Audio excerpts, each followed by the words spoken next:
Incredible power, deceiving simplicity, Top Gun and top secret.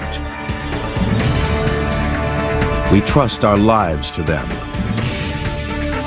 Now, jet engines on Modern Marvels.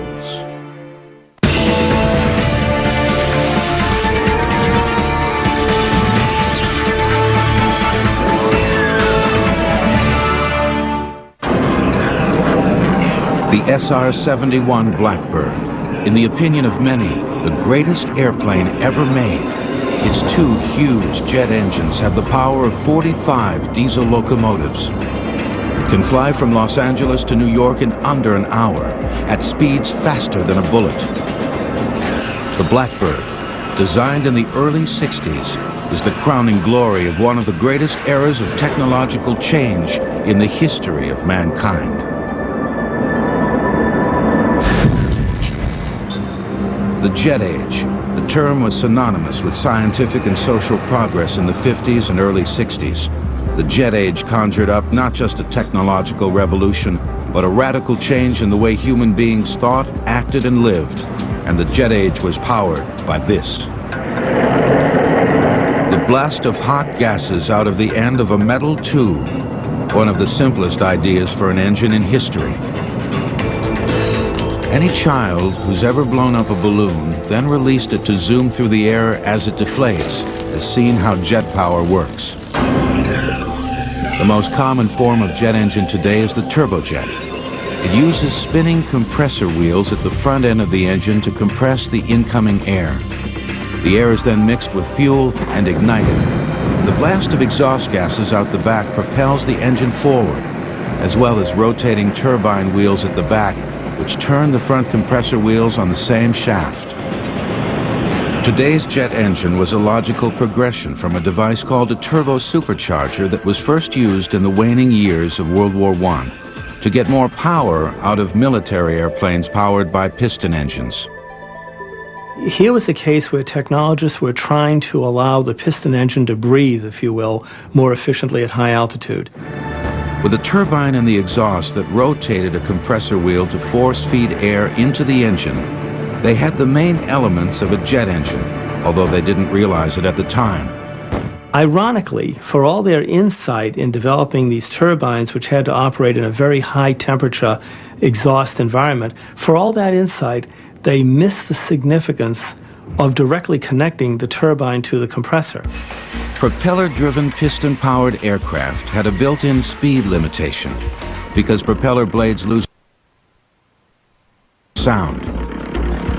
In the early 1930s, a few far-sighted aircraft engineers in Britain, Germany, France, and Italy began toying with the idea of eliminating the piston engine and the propeller altogether.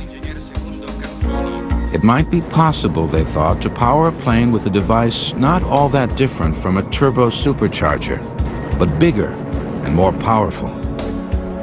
Critics, however, warned it was folly to try to use a pure jet engine to power an airplane.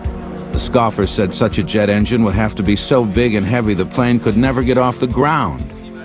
Some claimed the jet engine would have to be lined with bricks to protect the fuselage and the pilot from the intense heat. But a few young scientists persisted.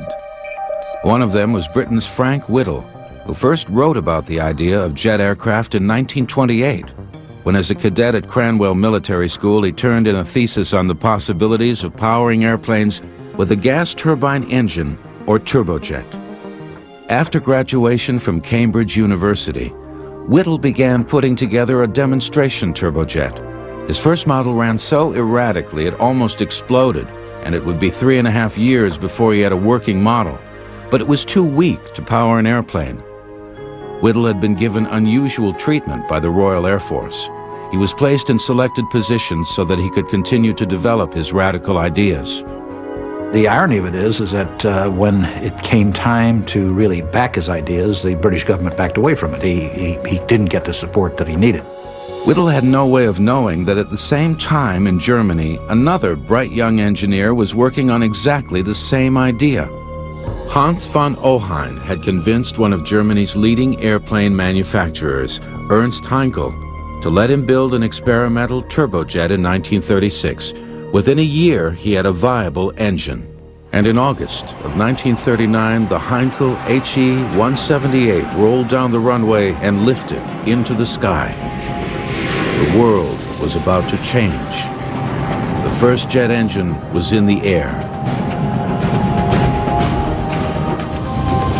Germany was not about to announce to the world that it had just created the first turbojet airplane. The German Air Ministry recognized that they had a potential wonder weapon, and they also realized they would be at war very soon. The ratio of the speed of an airplane to the speed of sound, called the Mach number, was determined by the Austrian scientist Ernst Mach in 1887. Jet engines will return on Modern Marvels. We now return to jet engines on Modern Marvels. In September of 1939, less than a month after the test flight of the world's first jet fighter, Germany invaded Poland. The war was on. But the work on getting a jet fighter into mass production still proceeded slowly. In 1939 and 40, there was no great impetus in Germany to develop the jet engine. The Luftwaffe felt invincible, and their propeller-driven aircraft were doing just fine. In early 1940, they destroy the Low Countries and the Scandinavian countries, and then they're threatening Great Britain. And what happens? In the late summer and the fall of 1940, Germany loses the Battle of Britain. Now, that is the moment when you start seeing a stimulus. Now they suddenly realize we need something else. Although Ernst Heinkel had flown the first jet-powered test plane, he was now in a race with his arch-rival, Willy Messerschmitt, to develop the first mass-production jet fighter for the Luftwaffe. In April of 1941, Heinkel was the first into the air with his fighter prototype, the innovative HE-280. But a year later, his competitor Messerschmitt had an even better jet fighter, the Me-262. The 262 was a superior airplane, had higher speed, higher range, better armament package, so it was selected for production. It was designed basically to destroy American bombers. It could do that very well because it had a tremendous speed advantage over them. It had a tremendously powerful cannon armament to do that. 17 Me-262s were ordered for tests and evaluation. When Nazi air ace Adolf Galland came to Messerschmitt's test center to fly one, he was amazed at its effortless power and speed, which far surpassed the performance of the Luftwaffe's piston engine planes. Accompanied by only a whistling sound, my jet shot through the air. This is not a step forward, this is a leap. It will guarantee us an unbelievable advantage, so long as the enemy sticks to piston propulsion. Meanwhile, in England, Rolls-Royce had taken over development of Frank Whittle's turbojet, and together with the Gloucester Aircraft Company, they created the Gloucester Meteor twin-engine fighter, which had its first test flight in March of 1943. But the Germans were the first to send squadrons of jet fighters into battle. 225 Me-262s were delivered to the Luftwaffe in 1944. Allied pilots would soon be shocked to see this completely new bird of prey swooping down on them at speeds that seemed impossibly fast. I think from an Allied pilot standpoint, what they were astonished at was encountering a fighter that could put its nose up and seemingly defy gravity and simply climb vertically away from them. That came as a real shock. U.S. fighter pilot Bob Hoover, shot down over the Mediterranean in 1944, saw his first jet from a German prison camp. I thought, my goodness, we've lost the war, because it was going so fast. I couldn't believe that there was anything like that in existence. And I thought, boy, I might be in this place forever. In one of the largest aerial armadas in history in March of 1945, the Allies sent 1,200 Flying Fortress bombers to attack Berlin, escorted by more than 600 piston-engine fighters. The Germans scrambled 37 Me-262 jet fighters to intercept them, and the lightning-fast jets, although outnumbered nearly 50 to 1, managed to down 8 Allied bombers and 1 fighter. But the Me-262 came too late to make a difference in the war's outcome. From 1944 onwards, as the war worsened for the Nazis, German jet design began to show signs of desperation. Some of these fighter concepts were utterly bizarre, and so you started seeing weird little fighters like the Heinkel 162, the so-called Volksjäger, built out of plywood with a jet engine on the back of the airplane behind the pilot, or the Messerschmitt 163 Comet, which was a rocket-propelled fighter that used two hypergolic fuels. In other words, when the fuels were mixed, they would spontaneously combust. That was actually far more dangerous to its pilots than it ever was to the Allies. You had piloted surface-to-air missiles, the Barkham Natter. You had piloted air-to-surface guided bombs. Many of these would have required years. Some of their projects would have required decades to develop. The price of these ineffective projects was fewer effective planes like the Me-262 and the Arado 234, the world's first jet bomber.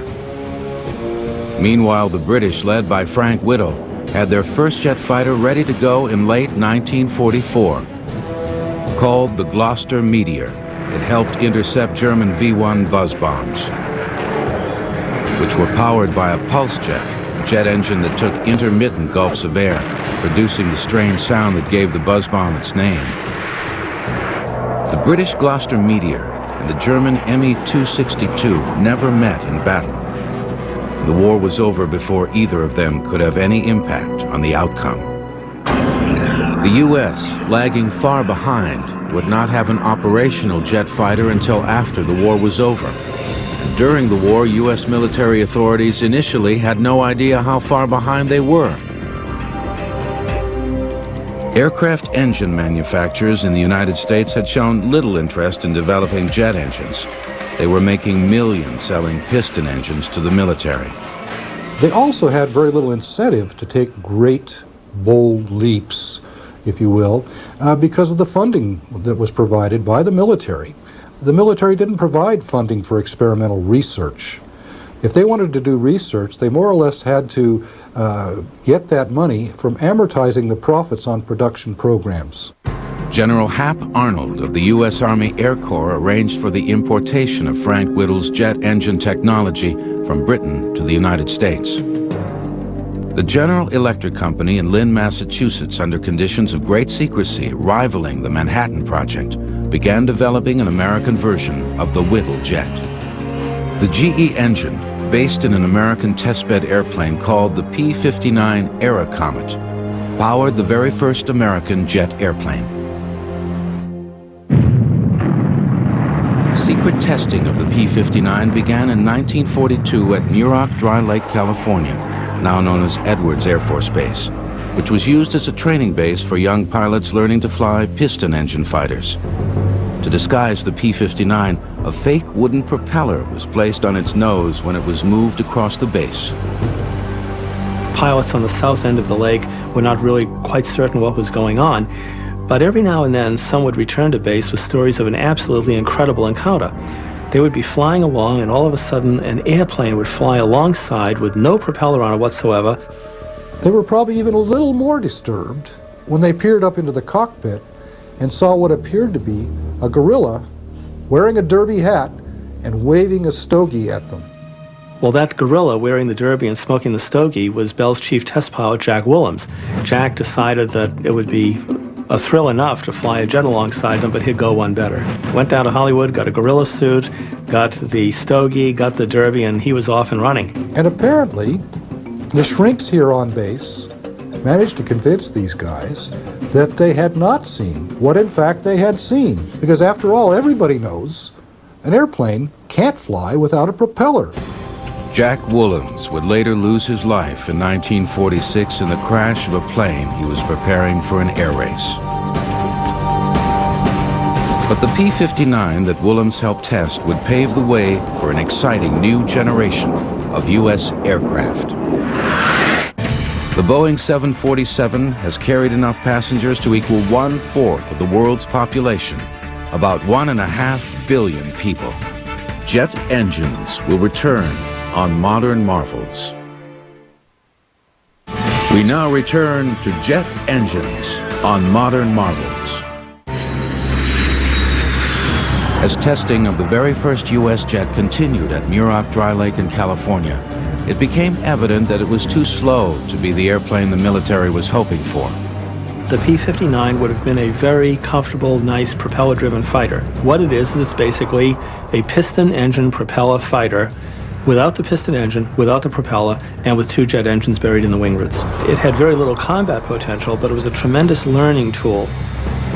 Completely unaware of the top-secret P-59 program, Kelly Johnson of Lockheed went to the U.S. military with a plan for a radically different jet aircraft. Willis Hawkins was a young airplane designer working for Kelly Johnson at the time. Finally, a senior colonel asked him to come into his office, and he said, first thing, you got to shut up about that airplane of yours. Secondly, we've got a twin-engined airplane that's flying today, jet engine, and it's no damn good. He said, if we give you a specification for an engine that's already running, will you go home and make us a proposal? 2 weeks later, Kelly Johnson submitted his unique proposal. And 3 weeks later, he had a contract to build America's first operational jet fighter, the P-80. It was the beginning of Lockheed's top-secret Skunk Works division, the advanced aircraft unit that would go on to build many legendary airplanes, including most recently, the Stealth Fighter.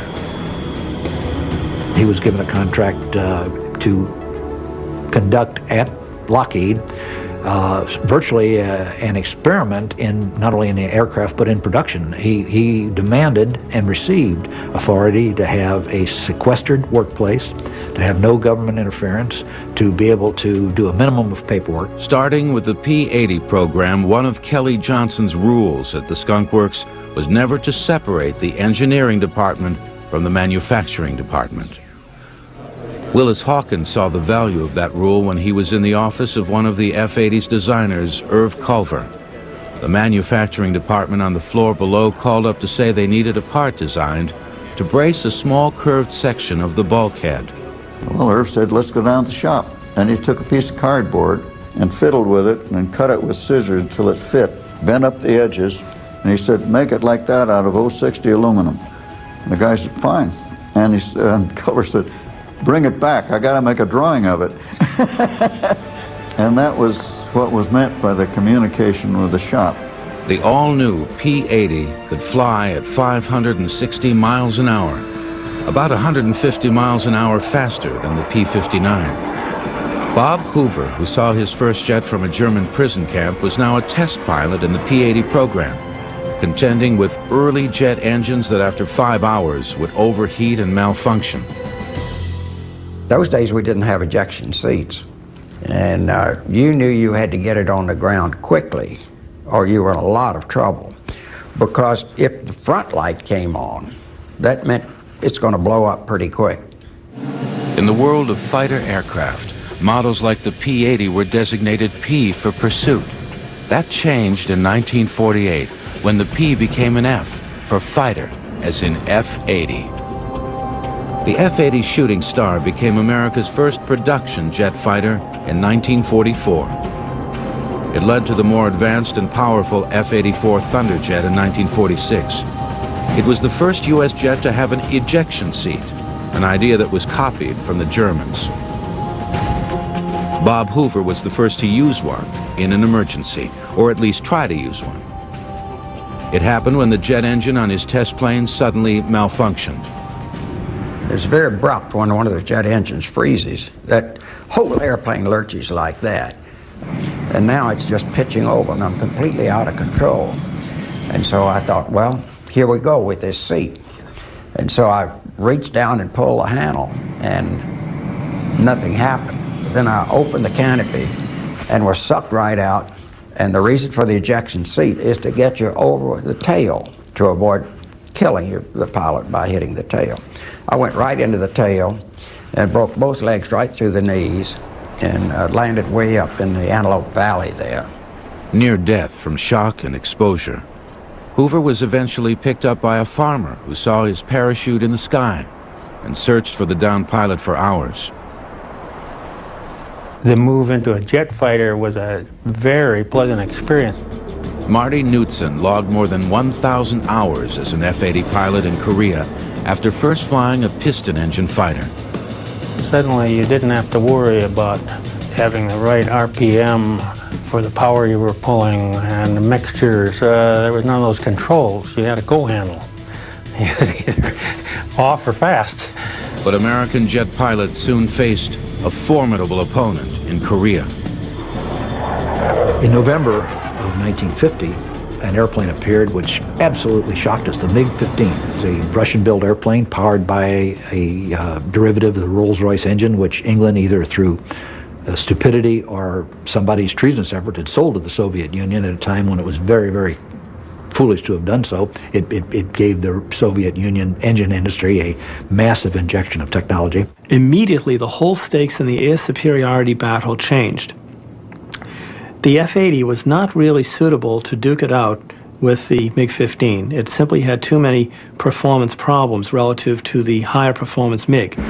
The North American F-86 Saberjet, which arrived later in the Korean conflict, came close to matching the Soviet MiG-15 in performance. Aircraft designers were playing catch-up with the dramatically higher speed capabilities of jet engines. The F-86 was the first U.S. jet to have its wings swept back at an angle, like the MiG-15s, which created better handling at high speeds. The F-86 wasn't quite as fast as the MiG-15, but flown by the better-trained U.S. pilots, the F-86s were just enough to redress the balance in Korea. In the early days, jet development and rocket development were closely related, and both were used to power experimental airplanes. The main difference between the two is that the jet engine uses oxygen in the air for its combustion, while the rocket carries oxygen on board for its combustion.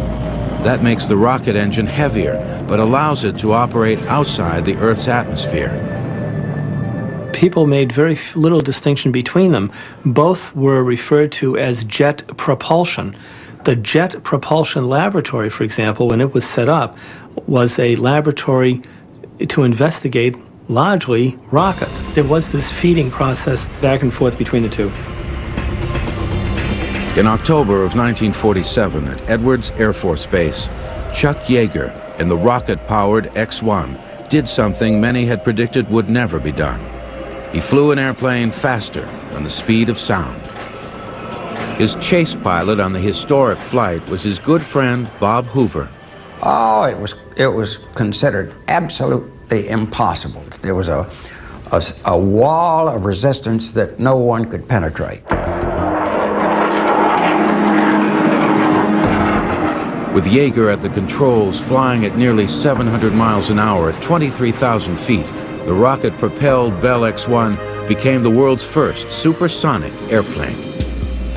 But jet engines soon proved they were just as capable as rockets of breaking the sound barrier. In 1953, the North American YF-100 became the first jet fighter to break the sound barrier in level flight. It was powered by the highly successful and versatile J-57 jet engine made by Pratt & Whitney, which had become the second U.S. manufacturer of jet engines along with General Electric.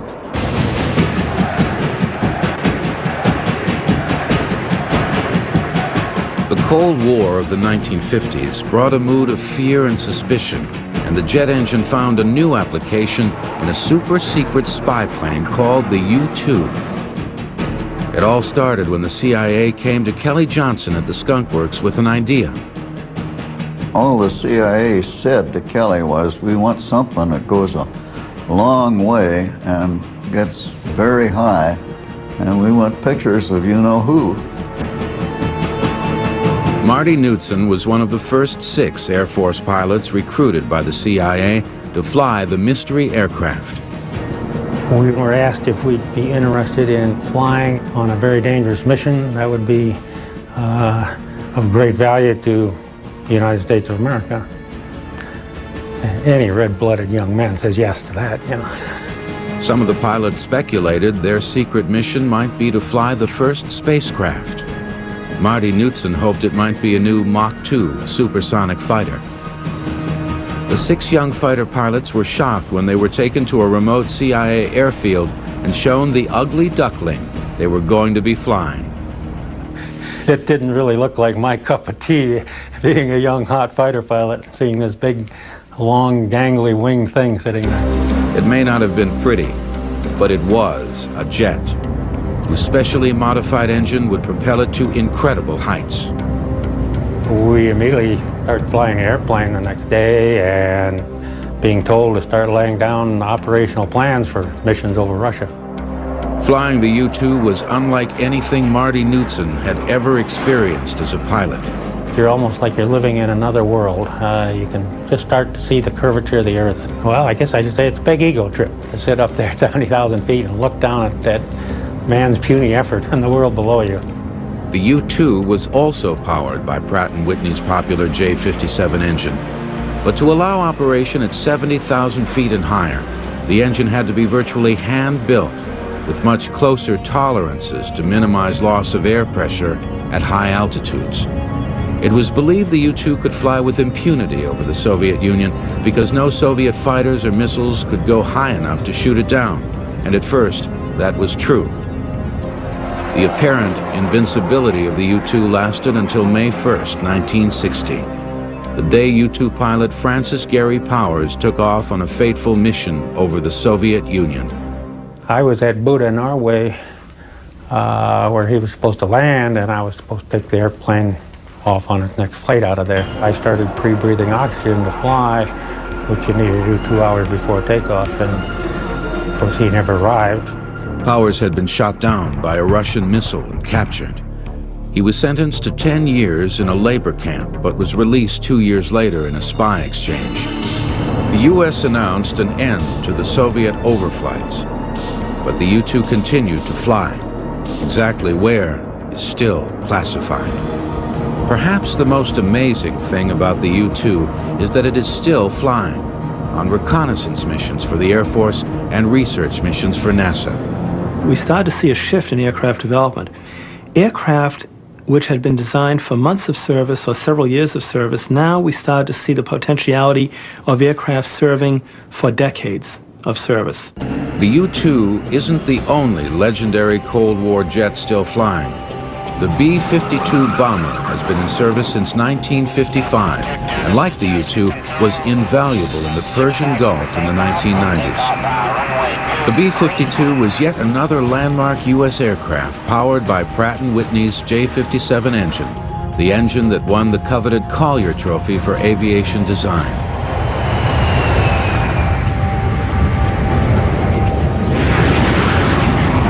The B-52 had 8 J57 engines hanging in double pods below its huge drooping wings.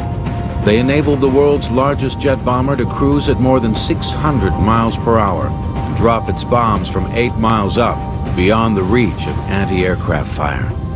Walter Boyne flew B-52s as an Air Force pilot in Vietnam. When you have complete air superiority, you could send over a dump truck and drop bombs from it, and essentially that's what the B-52 does. But no one of it would ever anticipated that the airplane would have been flying in 1999 or as it probably will be in 2019. In the Gulf War, the B-52 had 2 roles.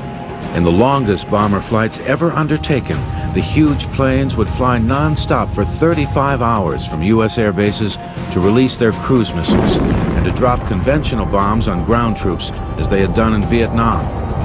B-52 attacks were devastating. A single plane able to carry 80 bombs weighing a total of 75,000 pounds. The B-52 will fly well into the 21st century, and possibly even in re-engined variations where we replace the 8 jet engines on the airplane perhaps with 4. As the capabilities of the jet engine change, we realize now that airplanes in many ways are like vessels. We can re-engine them, we can repackage them, we can, if you will, reinvent them. Of more than 1,400 Messerschmitt Me-262s built during World War II, only 6 are known to exist today. Jet engines will return on Modern Marvels. We now return to jet engines on Modern Marvels. Venice, California. In the early 1950s, it was known as a breeding ground for the Beat generation, a a gathering place for folk singers, jazz musicians, poets, and contrary thinkers. Roy Marquardt, a Venice resident, wasn't a beatnik, but he was a contrary thinker. While everyone else in aviation was getting excited about the new turbojet engines, Marquardt had a passionate interest in a radically different, much simpler jet engine, the ramjet. We were always told that Roy's first ramjet was made on a curb down in Venice, California, taking a hammer and some sheet metal and making a cylinder in which he could burn this the air and the kerosene or whatever. Sometimes called the flying stovepipe, the ramjet is a metal tube with no moving parts.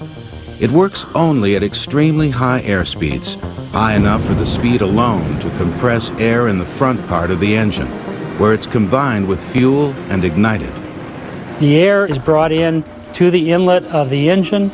In this area here we have the fuel control system, which controls the operation of the ramjet itself. Instead of a compressor in the front like the turbojet, the ramjet's high speed alone creates the air compression required.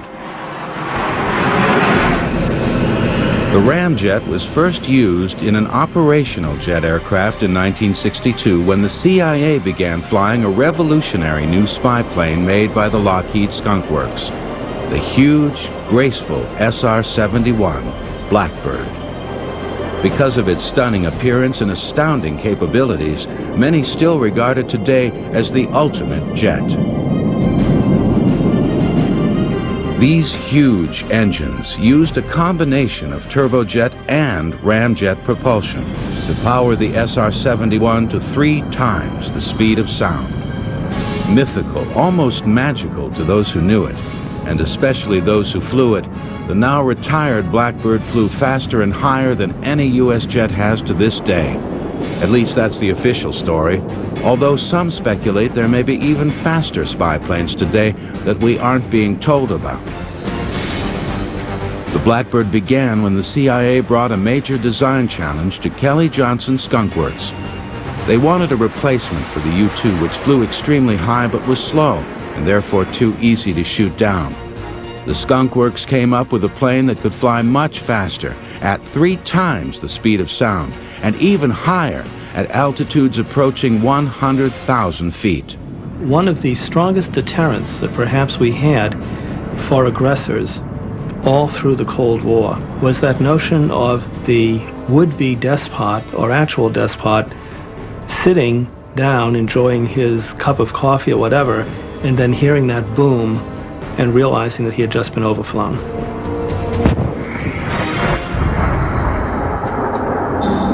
In the early 1950s, it was a commonly held view that while jet propulsion might make sense for military planes, the jet was impractical for use on passenger aircraft. For one thing, the jet was seen as a fuel guzzler and therefore not economically feasible for commercial travel.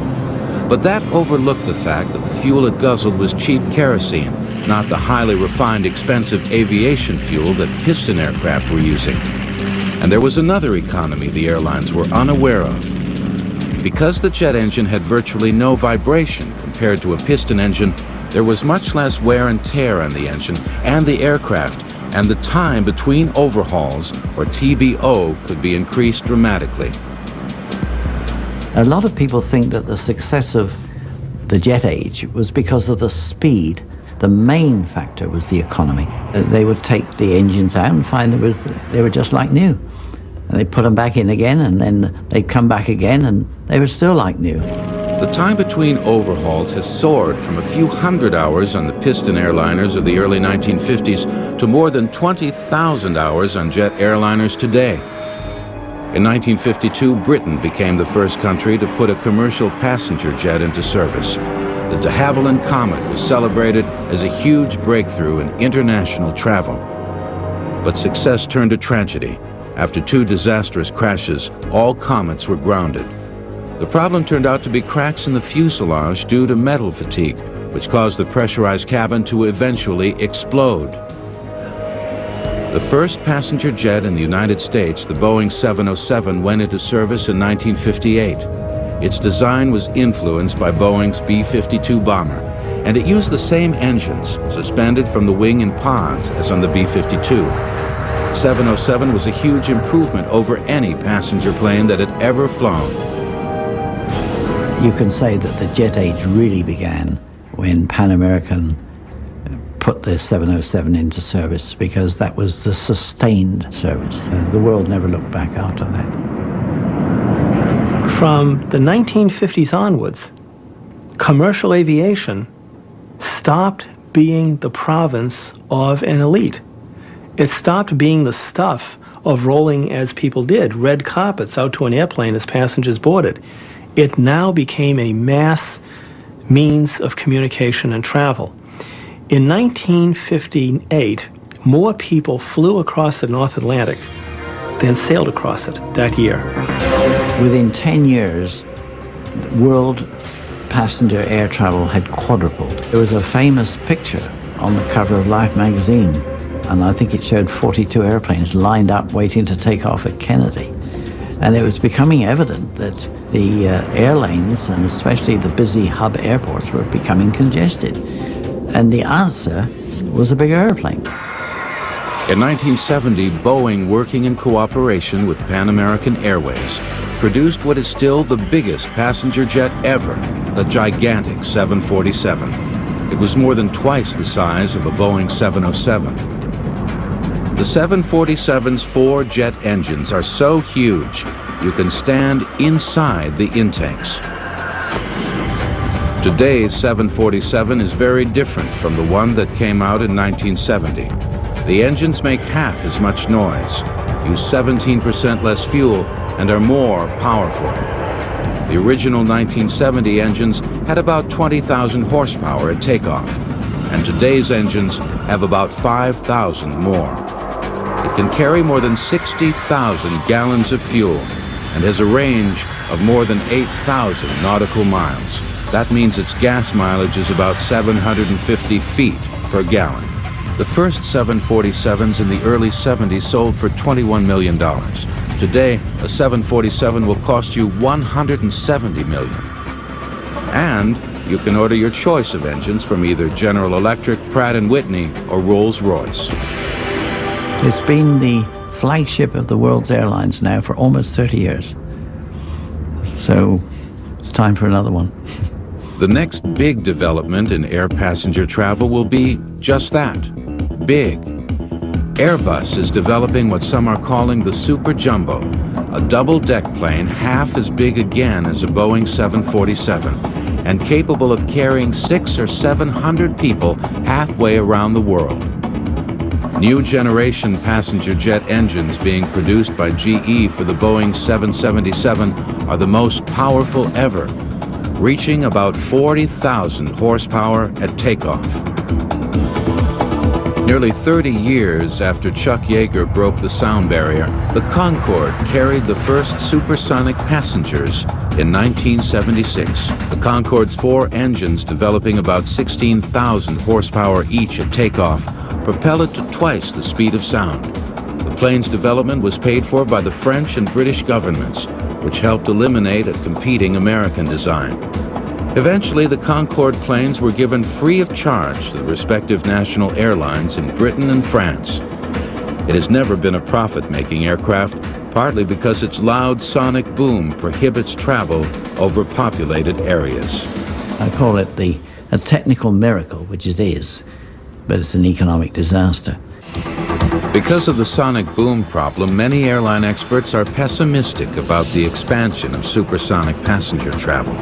But $10,000 is a drop in the bucket where military air superiority is concerned, and that's where supersonic aircraft will continue to push the envelope.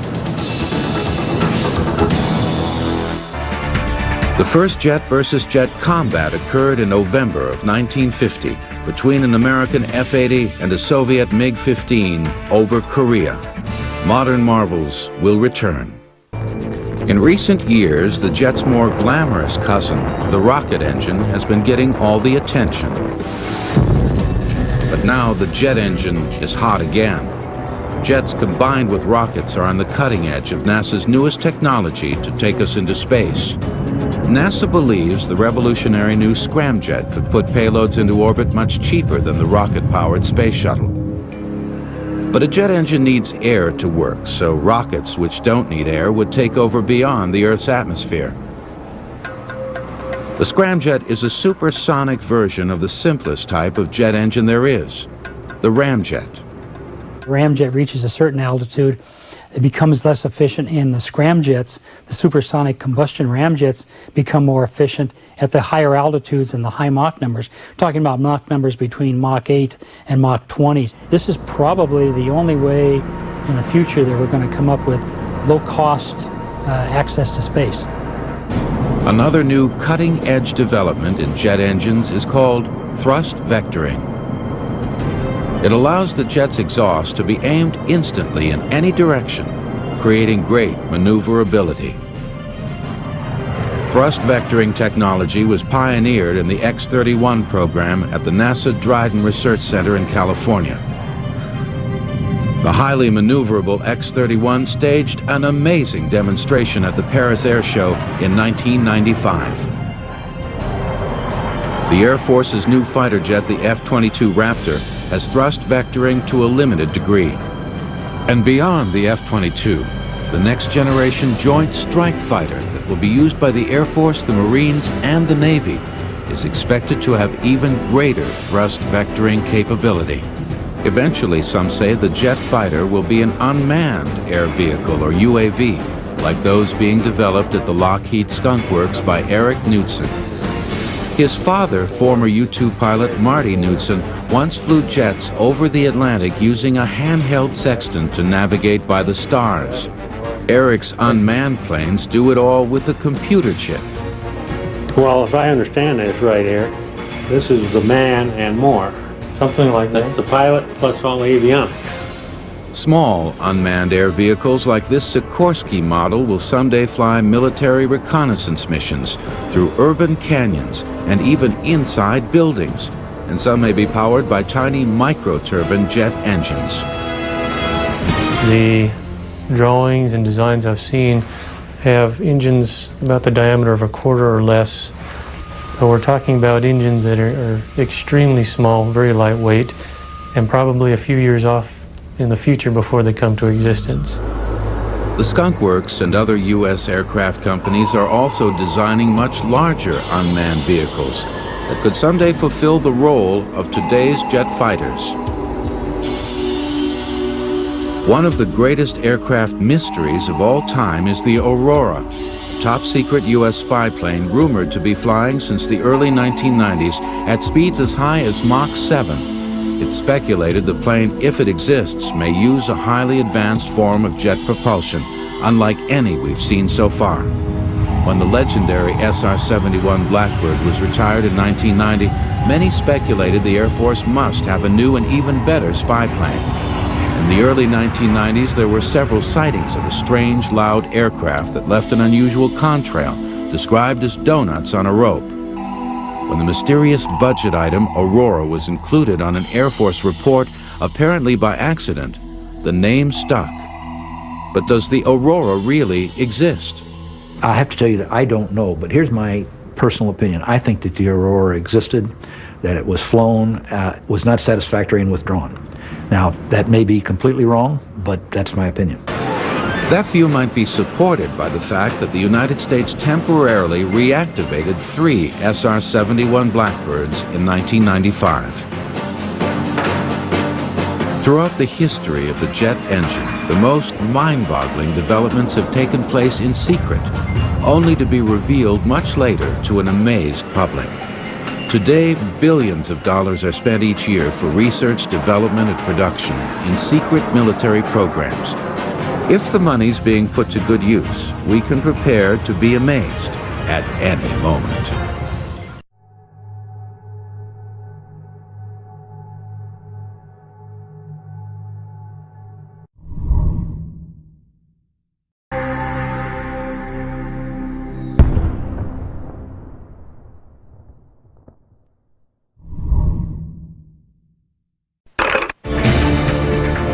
Incredible power, deceiving simplicity, Top Gun and Top Secret.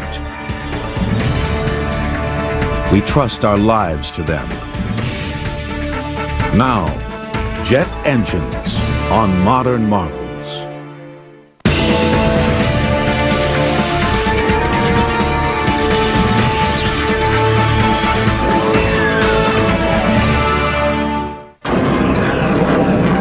The SR-71 Blackbird, in the opinion of many, the greatest airplane ever made.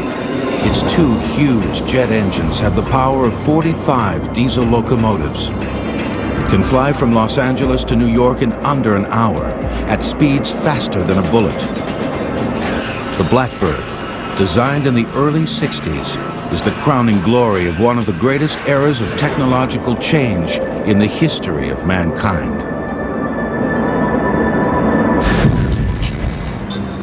The jet age. The term was synonymous with scientific and social progress in the 50s and early 60s. The jet age conjured up not just a technological revolution, but a radical change in the way human beings thought, acted, and lived. And the jet age was powered by this. The blast of hot gases out of the end of a metal tube, one of the simplest ideas for an engine in history. Any child who's ever blown up a balloon, then released it to zoom through the air as it deflates, has seen how jet power works. The most common form of jet engine today is the turbojet. It uses spinning compressor wheels at the front end of the engine to compress the incoming air. The air is then mixed with fuel and ignited. The blast of exhaust gases out the back propels the engine forward, as well as rotating turbine wheels at the back